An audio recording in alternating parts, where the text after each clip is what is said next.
todos anos con salud, todos unidos e alegres, e sanos.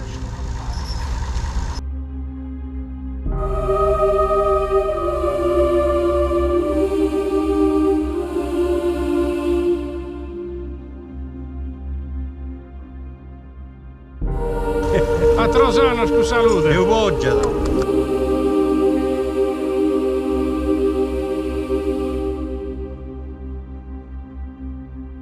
Salute, altro sanno mangio su, altro fa fino a cantano, tutti vari, sì. Solo con canno mascolunao, che ti pianta fino a Leonora. No, no, mascolunao. Oh, che su mano sei mia, sei pure no che quelli. Salute.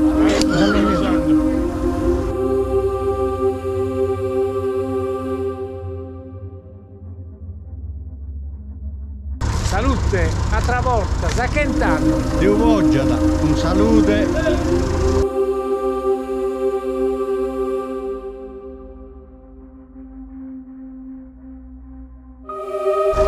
Sanno. Salute. Anche viene pure, tutti unidos e allegros. E viva Sant'Antonio, Viva Santa Ruvera. E viva tutti.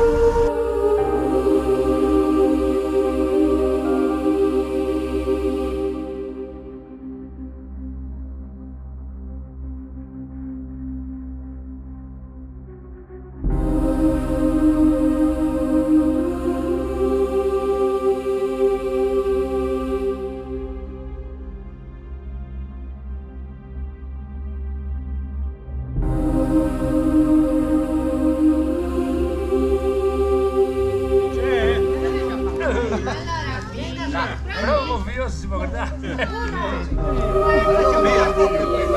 Chiara, vieni tu.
Molto sepoltato, abbasciamo il inferno, senza Dio, necessitavo il terremoto, certo sta schermo, sta setto, sta manderei, Dio babbo tutto poderoso, denie, alla venna giudicata, il vino del mondo, e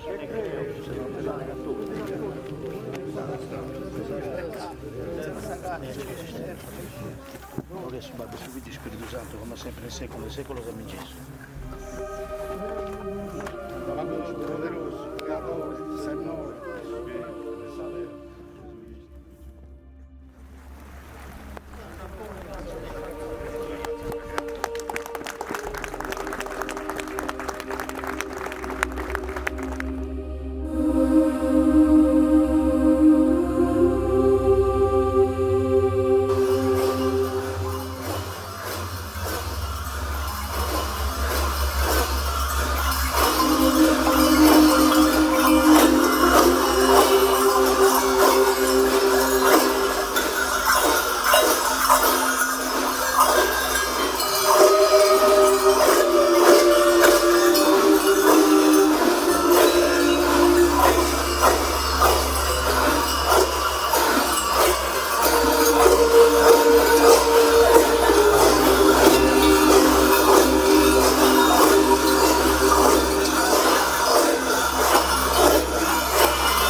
Giose Surzu sono la maschera tradizionale di Ortueli e sono una maschera appunto molto importante, rappresenta la lotta tra il bene e il male è rappresentato da Surzu tenuto a bada dalla soga, che è tenuta dall'altro estremo appunto da Sommadore, che prova a tenere a bada questo suo comportamento molto furioso, no? Si agita e si dimena in mezzo alla gente appunto a rappresentare quello che è il male. E questa lotta diciamo che viene accompagnata dalle ritmiche cadenze dei campanacci e sono appunto portati sulle spalle dei sonaggiaus, e questo peso è appunto il peso del male che serve a scacciare questi spiriti maligni. Le maschere fanno la loro prima uscita la sera di Sant'Antonio, fanno i riti intorno ai falò, questi giri che servono appunto ad allontanare dai vicinati questi spiriti maligni e a portare il bene appunto all'interno del paese. Durante la sera di Sant'Antonio si dà via appunto a quello che sarà il carnevale e a tutte le uscite che si faranno in futuro.